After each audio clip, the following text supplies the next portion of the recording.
One of our favorite alums in the whole world is going to have the last shot at teaching you something.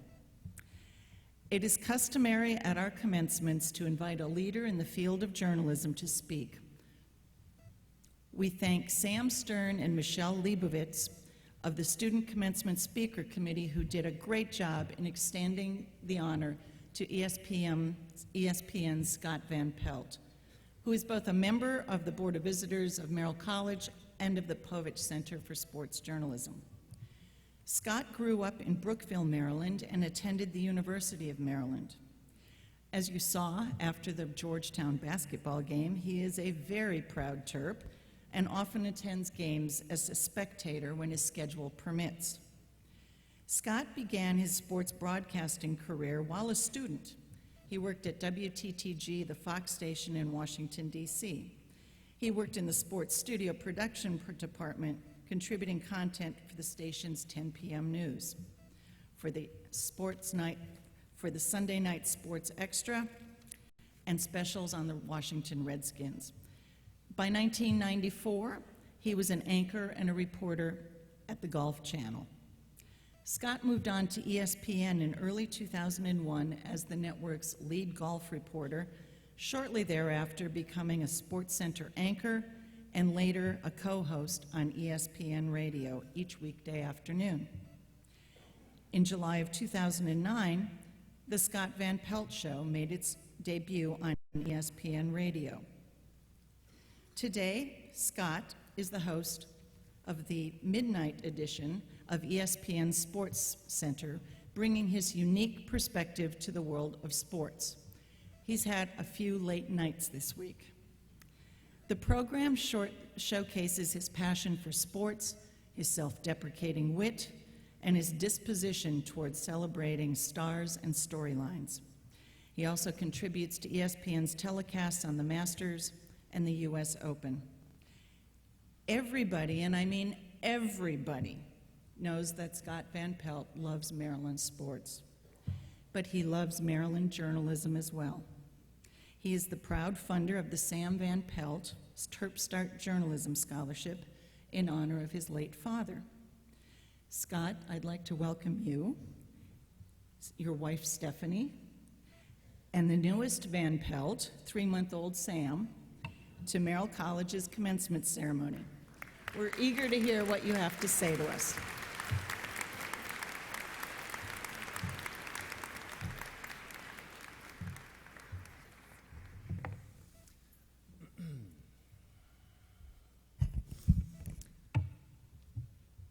I will never work at ESPN. That is what is written on this Post-it note in this beat-up frame. It sits on my desk at home. I signed it April the 30th, 1996. It was part of a bet with a coworker I had at the Golf Channel. It cost me $100. I keep it on my desk at home as a daily reminder to be open to whatever might come down the road. I tell you that in the hopes that for those of you who are sitting there right now wondering, what in the hell am I going to do now?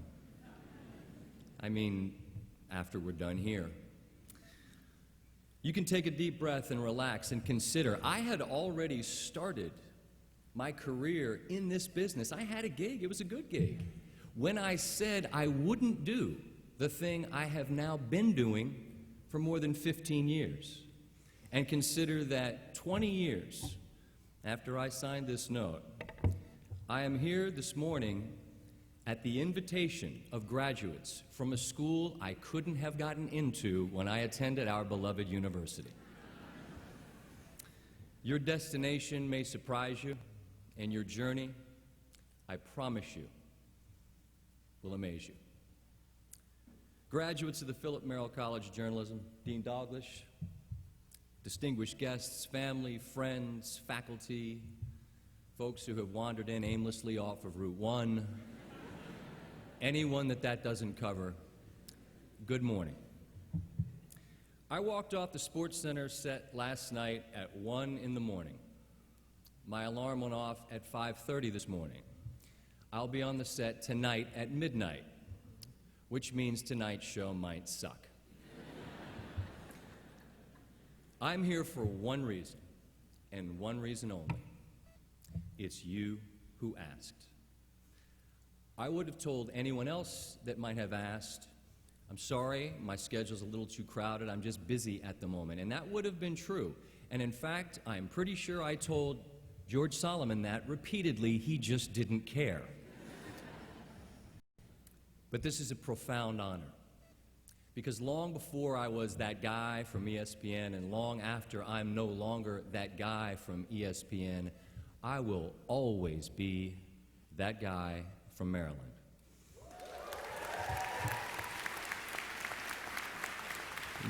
The hashtag is HeaTerp. I'm one of you, and it's not a closely guarded secret now, is it? Selfishly, I actually came here this morning because I cannot tell you how many times during my career some kid has come up to me and said, I want to do what you do. And I say, man, that's great. What are you studying? And they say, accounting. And I think, what? You don't want me to do your taxes, and you're probably not going to end up hosting SportsCenter. I know that you all have spent the time, and you're ready for this career. You're the next wave, and it is a fascinating time in the business that we're in. It has never been easier to share your views with the world. Everyone has a microphone and a camera. It is in your pocket or in your purse right now, right? A smartphone has made everybody in here, to some degree, a journalist. The world is now media. Every moment is a moment meant to be documented and shared. And if I've met you at a basketball game, my guess is we probably took a picture together. Awesome. The selfie is the single worst thing that has happened in my life. Is it? You got it? You got it? Oh, we weren't. My eyes were closed. Oh, wait, hold on. Okay, are we good? All right. I can't wait to take pictures with everybody here today. Back to the point. It has never been easier to share whatever it is you have to say. If you just look at blogs, look at their evolution over the course of, say, the last 10 years. The notion of the guy or the girl in their pajamas in their parents' basement, that's been replaced by anybody, for anybody, I should say, that's paying attention. Because blogs now not only exist, but they thrive. And the idea of us and them, traditional media, when's the last time you ever heard that? It's gone. There is no us and them. It's just us. It's just a big old pot of gumbo. But as things evolve, there are certain areas in media that have been nudged to the side. And I say this with great respect to my dear friend George Solomon, who's a prince of a man and such an asset to the university and specifically to all of you. But you know, the Washington Post on your front step, that's not where headlines are broken anymore. It's too late because blogs, social media, Twitter, there's so much chatter, there's so much noise, there's so much clutter. And the question is, how do you cut through that? How do you make yourself heard? And my thoughts on that really begin with a simple idea. Think about what you have to say and say it. That's it. What do you think? What matters to you? Why does it matter to you? Ours is a business of sharing our stories, sharing our thoughts, and your challenge is finding your voice. Whether you're saying it out loud into a microphone in a radio studio or into a camera, or if your voice is coming out through your fingers and your keyboard on a computer. Find your voice and make it yours. The most important thing you can be, the best thing you can be, is the only thing you can be, and that is you. But that's the good news, because it's enough, and you have to trust that it is. Like a fingerprint, there are some common denominators that exist in all of us, but what differentiates you from somebody else is ultimately what will make you succeed, why you're you, what you have to say. Whatever you do, be authentic. Think of what you want to say and say it, but mean it. Mean it. I can't think of anything that will be worse than saying something to try to get attention and then getting that attention and then waking up the next day and trying to remember, what is it I think again? If all you ever say is what you mean, you won't have to ever wonder what you think. You also don't need to yell much, I've found. It's unnecessary. If what you have to say has merit, people will lean in to listen to what you have to say. These next three words are really the most important thought I have for you. They're the crux of my message. Be about content. I wonder what Andy Warhol would think if he were here now. If you're unfamiliar with Andy, his thought was that we would all be famous for 15 minutes. As it turns out, he gave us 14 minutes and 54 seconds more than we needed, because vines are 6 seconds long. And that has become our collective attention span. 6 seconds. People apparently become rich because they're Vine famous. Good for them. The most important thing you can hope to do is to trend or to become viral. Having done both of those things, I can tell you they're worth nothing. You get nothing for it. And that concept seeps into what we do. It bleeds into that in this way. It's more about getting a click than the column that it links to. Because clicks are more important in a world where all you can aspire to do is trend, in a world that's just increasingly more temporary. If you have a website, I implore you, since I'm going to be the one who's consuming it, focus on the column and not the outrageous click that takes me there. 21 ways your cat is like ice cream. If I click on that, well, that's my fault. But if I click on that and it takes me to some column, and it's your column and your column's garbage, you know what I'm never going to do again? I'm never going to click on your column. If you write something brilliant, on the other hand, people are going to find it. They're going to find it on their own. They're not going to need to be led by the hand to it. And then after that, after they know you write brilliant things, you know what they're going to do? They're going to find you on their own. When I was on ESPN Radio, I was the single worst teaser of the upcoming segment that was on ESPN Radio. I would forget. The clock would get away from me. I was a disaster with that. But my thought was always this: I'd rather be about a compelling 10-minute segment than a 10-second tease. You know, the 10-second tease at the end of the segment, coming up next, you won't believe what Scott Van Pelt says about this. Well, in that unless I tell you I've been trolling you all these years and I'm actually a Duke fan, you're going to believe anything you hear in that segment. And if you overpromise and underdeliver enough times, then people just punt, man. They're not interested. They're going to give up on you. Be about content. The clickbait, the great tease, the Snapchat, the Vine, they're all part of the same family, which is short attention span theater. So much of media, and frankly our entire society, has become like a sandcastle. It's temporary. It's there for 8 seconds. The tide comes in and then it gets washed out. I don't know if I would want to be part of having to feed that monster in media every single day. Because even if you do, and you find that content that people click on and then it trends for today, cool, we did it, then you got to wake up tomorrow and do it again. It's a never-ending churn of snark and cynicism, and I think that would be an exhausting way to exist. Content is permanence, and it will live on beyond the tide coming in and the tide going out. You do a great segment on radio, somebody will come up to you in the grocery store and say, man, I couldn't get out of my car. I just wanted to know what you were going to say next. You do a great segment on television. People years later will say in an airport, that thing you did, it meant something to me. It resonated with me. You write a great column, same thing. The life of a column on the internet is forever. Content is permanence. Trending for a viral moment is the life of a housefly. So, be about content. I noticed a funny thing about a lot of us Terps, a common denominator that we have. My dear friend, our Hall of Fame basketball coach back in the day, Gary Williams, certainly has it. We carry this chip on our shoulder about who we are. We have a little bit of an edge. We perceive a slight before it occurs. We're ready to defend the honor of our school from being disrespected, even if it's probably not even coming. If you have a chip on your shoulder because you feel like you have something to prove, good, because you do. But not to your peers that are coming out of Medill at Northwestern or Newhouse up at Syracuse or Missouri or any other of the great journalism schools. Don't sweat them. You have to prove yourself to the person with whom you'll have an audience each and every morning when you're brushing your teeth. They'll be looking at the mirror right back at you. Earn your self-respect. You will know whether or not you put forth the effort, whether you've invested in the dream that you hope to realize. You'll know that. So don't cheat the process. It will require some patience. And see, I waited all this time to get to that P word, didn't I? Because I love you. But it's required. So try your best to be patient.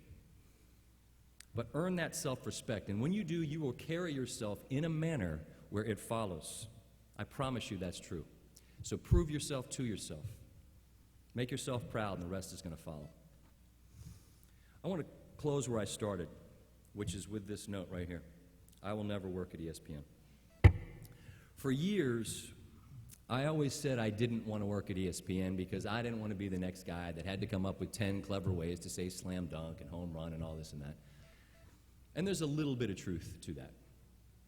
But I want to tell you this morning the whole truth. I said I'd never work at ESPN because I didn't think I'd be good enough. I didn't imagine in my mind how it would be possible that I could ever work at the same place that Chris Berman and Dan Patrick and Keith Olbermann and Robin Robertson, all these greats. I just couldn't imagine that. Fear and doubt, they're similar. I wasn't afraid, but I had doubt. I had real doubt. Last week in New York City, they held the 37th Annual Emmy Awards, which recognizes excellence in TV broadcasting. The last award of the night, or one of the last awards of the night, one of the big ones, I guess you'd say, is for studio host, the best host in sports television. And the nominees were Bob Costas, James Brown, Ernie Johnson, Hannah Storm, some of the giants in our business. The final nominee was a guy who majored in radio, TV, and film and got lousy grades, and who now hosts a solo show that started in September that he got to bring to his alma mater in November, and signed this note 20 years ago because he didn't think he'd be good enough to work at ESPN.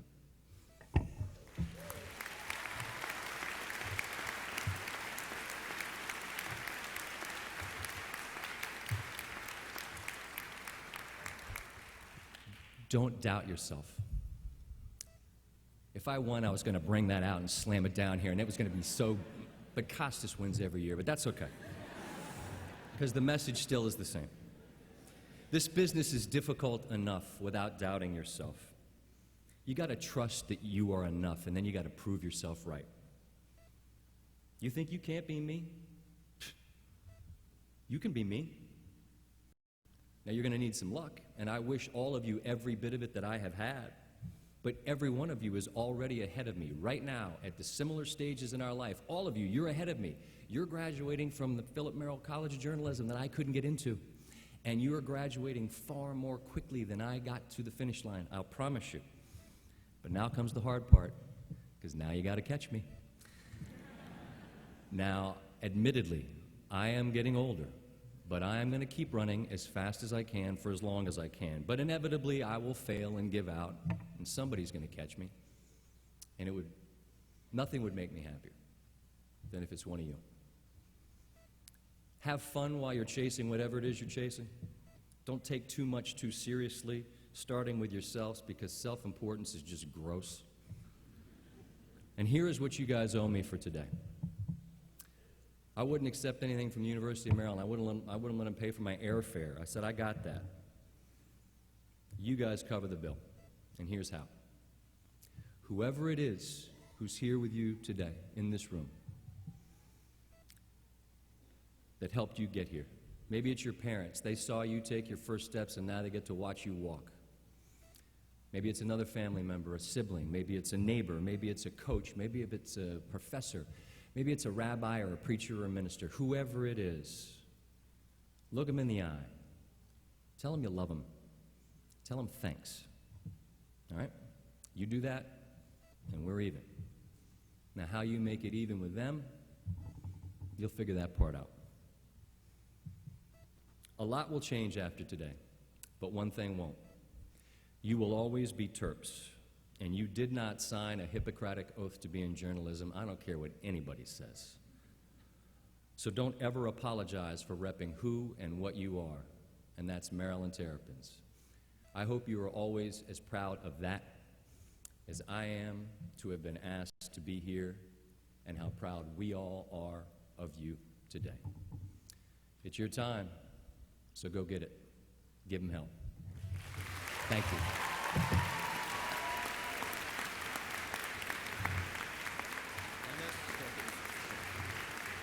Thank you. Thank you. Thank Gotta you. get this on. Thank you. Scott, thank you so much. This is a token of our appreciation. Thank you. Thank you. Lisa. I appreciate it. Thank you.